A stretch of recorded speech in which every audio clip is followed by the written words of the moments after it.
ನಮಸ್ತೆ, ನನ್ನ ಹೆಸರು ರಾಧಾ ಅಂತ. ನಮಸ್ತೆ, ನನ್ನ ಹೆಸರು ಸುನೀಲ್ ಅಂತ. ನಮಸ್ಕಾರ, ನನ್ನ ಹೆಸರು ಸುಮಿತ್ರಾ ಅಂತ. ನನ್ನ ಹೆಸರು ವಾಸುದೇವ ಅಂತ. ನಮಸ್ಕಾರ, ನನ್ನ ಹೆಸರು ನಾಗೇಶ್ ಅಂತ.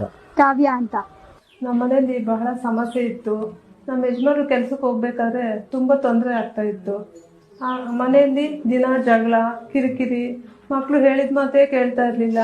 ಮನ್ಸಿಗೆ ತುಂಬಾ ಬೇಜಾರಾಗ್ತಾ ಇತ್ತು. ನಾನು ತುಂಬ ವ್ಯಾಪಾರ ಎಲ್ಲ ಮಾಡಿದ್ದೀನಿ. ಟ್ರಾವೆಲ್ಸ್ ಮಾಡಿದೆ, ಫೈನಾನ್ಸಲ್ಲಿ ದುಡ್ಡು ಬಿಟ್ಟೆ, ರಿಯಲ್ ಎಸ್ಟೇಟ್ ಮಾಡಿದೆ. ಬಟ್ ಏನೇ ಮಾಡಿದ್ರು ಎಲ್ಲ ಲಾಸು. ಅದ್ರ ಜೊತೆಗೆ 48 ಲಕ್ಷ ಸಾಲ ನನ್ನ ತಲೆ ಮೇಲೆ ಬಿತ್ತು. ನಮ್ಮ ಮಗಳಿಗೆ ಹುಡುಗನ್ ನೋಡಿ ನೋಡಿ ತುಂಬಾ ನಮ್ಗೆ ಬೇಜಾರಾಗ್ಬಿಟ್ಟಿತ್ತು. ಹುಡುಗ ಬರೋರು ನೋಡೋರು, ಯಾವ ಹುಡುಗನು ಸೆಟ್ ಆಗ್ತಾ ಇರ್ಲಿಲ್ಲ ನಮ್ಗೆ. ನಾವು ಇದೇ ಕೊರಗಲ್ಲೇನೆ ಎಷ್ಟು ಹುಡುಗ ಬಂದ್ರು ನಮಗೆ ಹುಡುಗಿ, ನನ್ನ ಮಗಳು ಓದಿದಾಳೆ, ವಿದ್ಯಾವಂತೆ, ಆದ್ರೂ ಯಾವ ಜಾಬ್ಗೂ ಸೆಟ್ ಆಗ್ತಾ ಇರ್ಲಿಲ್ಲ. ಇವನ್ ಸಿಕ್ತಾ, ಫ್ರೆಂಡ್ಶಿಪ್ ಆಯ್ತು, ನಮ್ಮಿಬ್ರು ಮಧ್ಯೆ ಪ್ರೀತಿ ಬೆಳೀತು. ಅನ್ಸ್ತು ಇವನೆಲ್ಲ ಒಂದ್ ಕಡೆ ನನಗೆ ಮೋಸ ಮಾಡ್ತಿದ್ದಾನೆ ಅಂತ. ಕೆಲ್ಸ ಇಲ್ಲ, ಇವನು ಇಲ್ಲ, ಏನ್ ಮಾಡ್ಬೇಕು ಅಂತ ಗೊತ್ತಾಗ್ಲಿಲ್ಲ. ಮೈಂಡ್ ಫುಲ್ ಬ್ಲಾಂಕ್ ಆಗೋಯ್ತು. ಸೋಷಿಯಲ್ ಮೀಡಿಯಾದಲ್ಲಿ ಒಂದ್ಸರಿ ಗುರುಜಿ ಬಗ್ಗೆ ನೋಡ್ದೆ.